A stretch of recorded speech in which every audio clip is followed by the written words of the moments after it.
Section 8.2, relating pressure, volume, amount, and temperature, the ideal gas law. So first, we're going to start by talking about four gas laws: Amonton's, Charles, Boyle's, and Avogadro's. Then we're going to look how they combine with each other. And then finally, we're going to talk about the ideal gas law, which mixes all four together to relate pressure, volume, moles, and temperature. Let's start with Amonton's law. Amonton's law states that pressure and temperature are directly proportional to one another. Pressure is directly proportional to temperature. So I want you to just focus on this version right here. P1 over T1 equals P2 over T2. Pressure and temperature are directly proportional, which means as one goes up, so does the other. So for example, let's look at this visual. Let's hypothesize we're doing this experiment here. So let's look at this visually. Imagine we've got a gas. So we've got a gas inside this, we'll call this a round bottom flask. So this glass flask is sealed off with a cork which has a pressure monitor on it. So here we submerge this gas in a big beaker that has water in it, and this beaker is sitting on a hot plate. So here we're sitting at room temperature. Now remember that pressure is essentially just a force. It's the force of the gas molecules colliding with the walls of the container that they are in. So if we're at room temperature, these gas molecules in here, they're moving around fairly quickly. They're colliding with the walls every so often, but we've got a fairly low pressure. Now, if we take that hot plate, we turn it on, this heats up the water, which in turn heats up the gas, and essentially when you add heat, you increase the kinetic energy or you increase the temperature. All that means is the gas molecules, they start moving more quickly. So if the gas molecules inside this flask start moving more quickly, they are going to collide with the walls of the container more frequently. When they collide with the walls of the container more frequently, this means the pressure goes up. When you continue to heat that hot plate up, the gas molecules move even more quickly. They collide with the walls of the container even more quickly. The pressure increases even further. So pressure and temperature are directly related when we assume here that volume and the amount are held constant. So if you don't see those variables mentioned, it means they're being held constant. This can be seen in Amonton's law data. So again, we're assuming that moles and volume are held constant. So as temperature increases, pressure increases, and vice versa. Okay, so let's look at an example. Here, this states a can of hairspray is used until it is empty except for the propellant isobutane gas. On the can, part A says, on the can is the warning, store only at temperatures below 120 degrees Fahrenheit. Do not incinerate. Why is this? Well, I think we can all kind of guess why this is intuitively. But really, if we're looking at this from Amonton's law, increasing the temperature, it increases the pressure because those isobutane molecules, they're moving around more quickly. They're hitting the walls of the can of that hairspray more frequently, which increases the pressure. And eventually, you'll probably hit a breaking point, which the can will explode from the pressure of the gas molecules overwhelming the strength of the can. Now let's look at this a little more quantitatively. This problem states the gas in the can is initially at 24 degrees Celsius and 360 kilopascals. The can has a volume of 350 milliliters. If the can is left in a car that reaches 50 degrees Celsius on a hot day, what is the new pressure in the can? Now before I break down this problem, I do want to mention one thing. Anytime you are using a gas law, it doesn't matter which gas law you are using, the temperature must be in Kelvin. It has to be in Kelvin. Has to be in Kelvin. Do not forget this. One of the main reasons for this is, well, first, gas laws were designed with Kelvin temperature in mind. But if we also take a look at this gas law, right, if our temperature could be in Celsius, we in theory could have a negative temperature here in the bottom, which means we could have a negative pressure, which given the context of what we're working with here, a negative pressure value wouldn't make sense. So T has to be in Kelvin. So first thing I'm going to do here is I'm going to convert these temperatures to Kelvin, and I'm going to identify my variables. So I'm going to call T1 24 degrees Celsius, which in Kelvin is 297.15. I'll say that P1 is 360 kilopascals. I'll say that T2 is 50 degrees Celsius, which is 323.15 Kelvin. And then P2 is what I am solving for. So I'm going to take that equation, and I'm going to rearrange it for P2. So P2 equals P1 times T2 divided by T1. Now once those temperatures are in Kelvin, I can go ahead and plug my variables in. The pressure can be any pressure unit, it doesn't matter. If I had specified in the question that I want the pressure in atmospheres, well, I probably would have converted this to atmospheres first, but because I didn't specify a pressure unit, you can just go ahead and use kilopascals. So P1 is 360 kilopascals, T2 is 323.15 Kelvin, and T1 297.15 Kelvin. And so we get 391 kilopascals is our answer. Next, let's look at Charles' law. So Charles' law states that volume is directly proportional to temperature.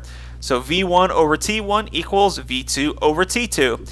So here I want you to imagine a balloon. So a balloon is a great example of something where the pressure inside the container is always going to be constant, right? The balloon will expand or contract to keep the pressure constant, but that means the volume can change and the temperature can change. So here the amount in moles is constant and the pressure is constant, but the volume and temperature can change. So here, let's say we blow the balloon up, we tie it off, and we assume we've tied it off nice and tight so nothing leaks. So here, let's say we're at room temperature. So the balloon has this now nice round shape to it. Now, if we were to take liquid nitrogen and dump liquid nitrogen on that balloon, we would rapidly cool down the particles inside the balloon. So if we are cooling down the particles inside the balloon, that means those molecules, they start to move more slowly. So if they're moving more slowly, they're not colliding with the walls of the container as frequently, which means the pressure drops, and then subsequently the balloon will shrink in response to that pressure decrease. So volume and temperature are directly proportional when we assume that the amount in moles and the pressure are constant. V1 over T1 equals V2 over T2. And again, temperature's got to be in Kelvin when you use this equation. Okay, so as you can see, as temperature increases, volume increases, and vice versa. Alright, let's look at an example. A sample of carbon dioxide, CO2, occupies 0.300 liters at 10 degrees Celsius and 750 torr. What volume will the gas have at 30 degrees Celsius and 750 torr? So notice pressure is constant, so we can use V1 over T1 equals V2 over T2. So let's start identifying some variables. I'm going to say that V1 is 0.300 liters, and T1 is 10 degrees Celsius, which is 283.15 Kelvin. I'm going to say that T2 is 30 degrees Celsius, which is 303.15 Kelvin. And therefore, my unknown is V2. So I'm going to take that equation and rearrange it for V2. V2 equals V1 times T2 over T1, which is equal to 0.300 liters, V1, times T2, 303.15 Kelvin, divided by T1, 283.15 Kelvin. Units of Kelvin cancel, which just leaves liters, and we get a final answer of 0.321 liters. Okay, quick knowledge check question. Let's have you try this problem. A balloon is blown up in the morning at 23 degrees Celsius to a volume of 1.50 liters. If this balloon is left in a hot car, which warms up to 35 degrees Celsius, what will be the final volume of the balloon?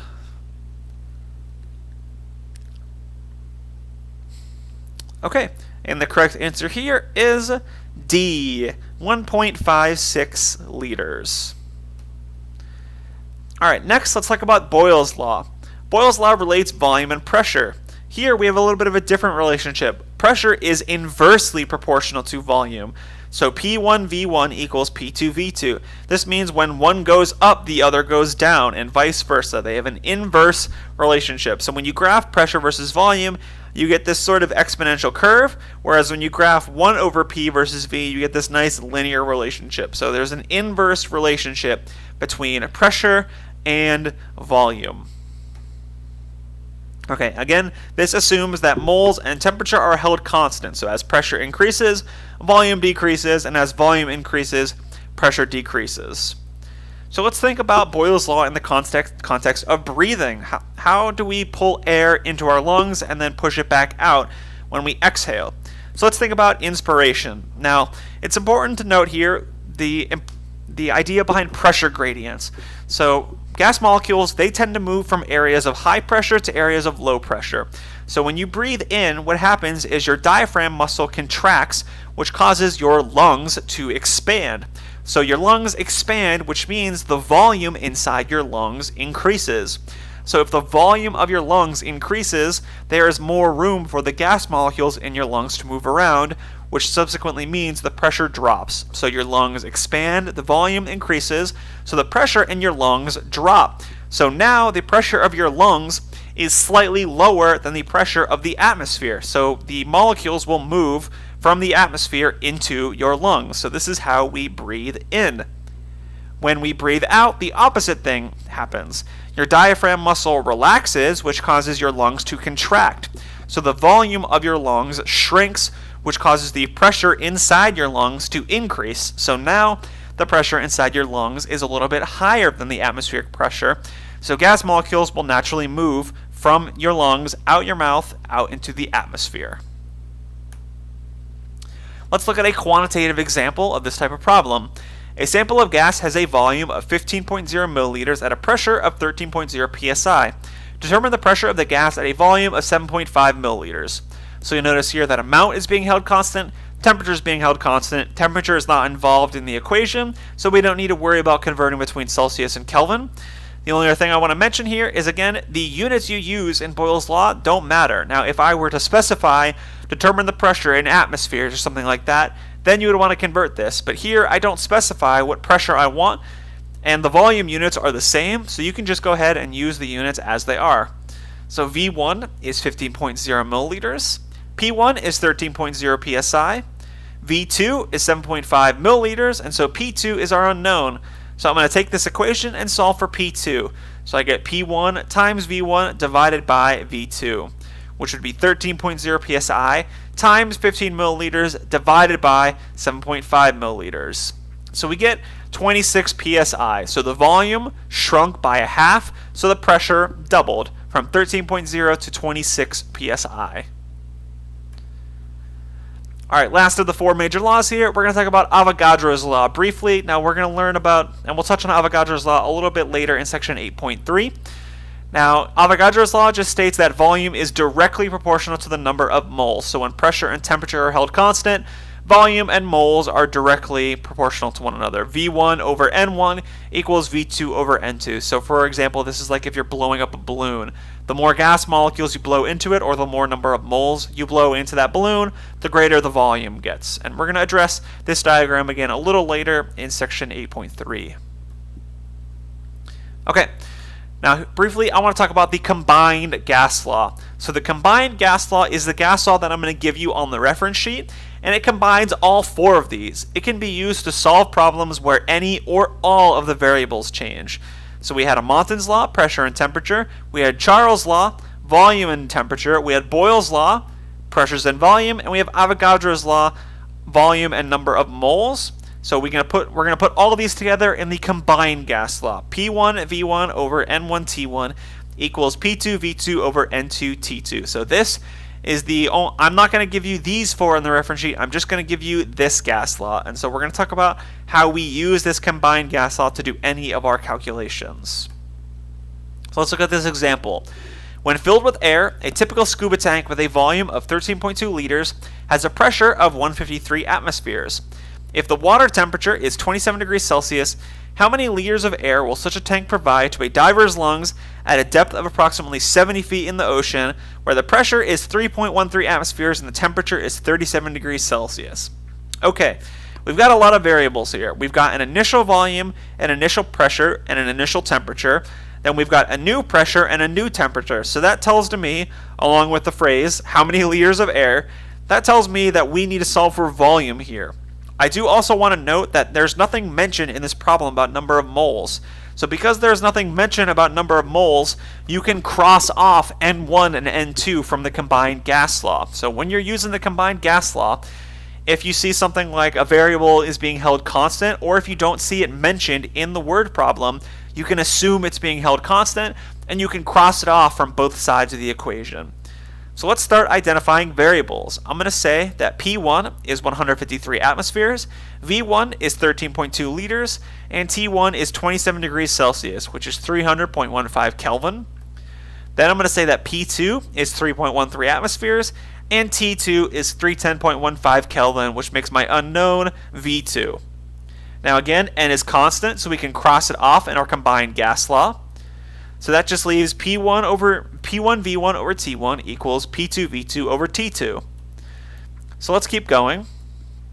Again, my unknown here is V2, so I'm going to rearrange and solve for V2. So I would multiply T2 to the other side, so P1 V1 times T2, and then I would divide by P2. So I get V2 equals P1 times V1 times T2, divided by T1 times P2. So a lot of variables, a lot of numbers here.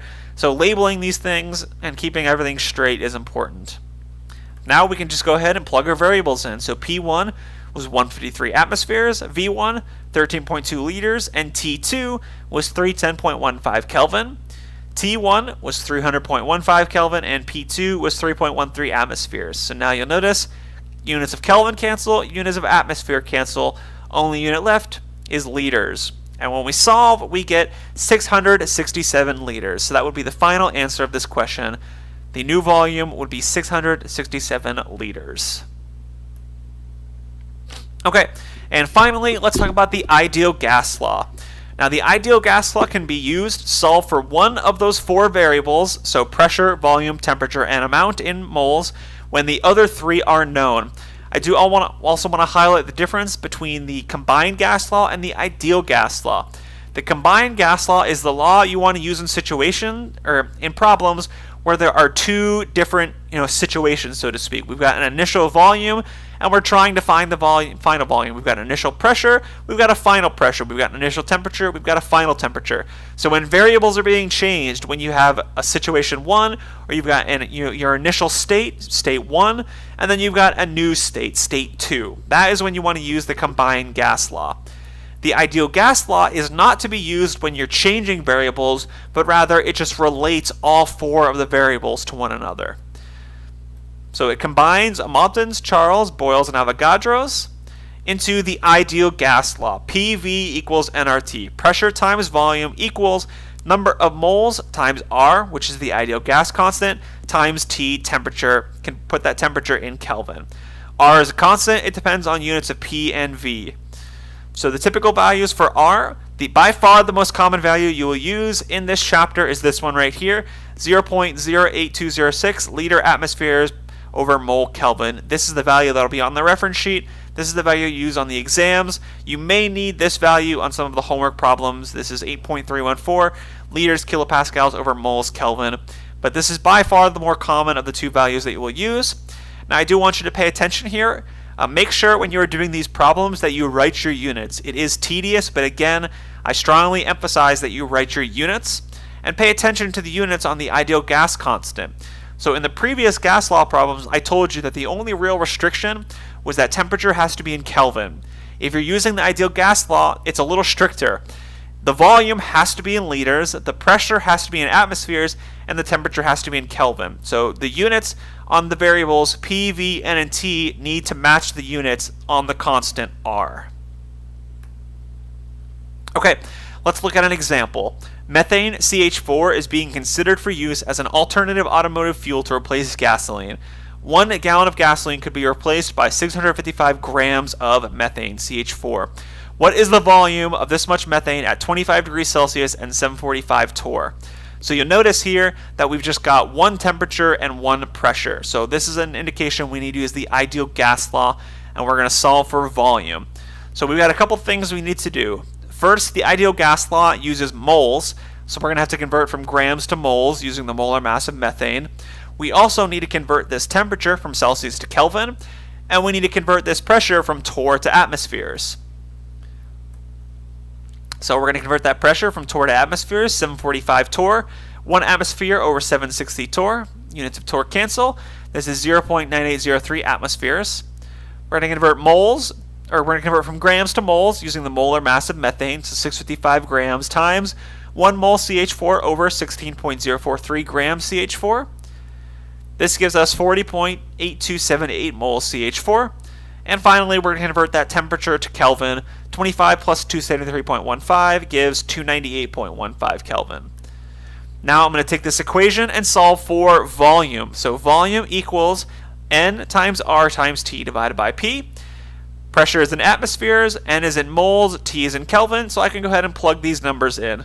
40.8278 moles times 0.08206 liter atmosphere mole Kelvin times 298.15 Kelvin divided by 0.98083 atmospheres. And this gives an answer of 1,019 liters. So we can see here that methane is a much more inefficient fuel than gasoline. So it's unlikely that it's going to be replacing gasoline anytime soon. Okay, knowledge check question. What is the volume occupied by 0.897 moles of gas at 27 degrees Celsius and 1.45 atmospheres?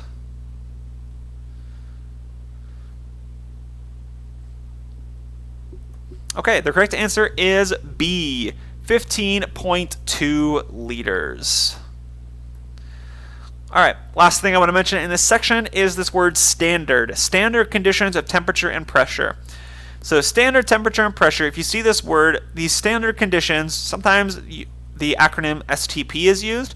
This is 1 atmosphere of pressure and 0 degrees Celsius, or 273.15 Kelvin.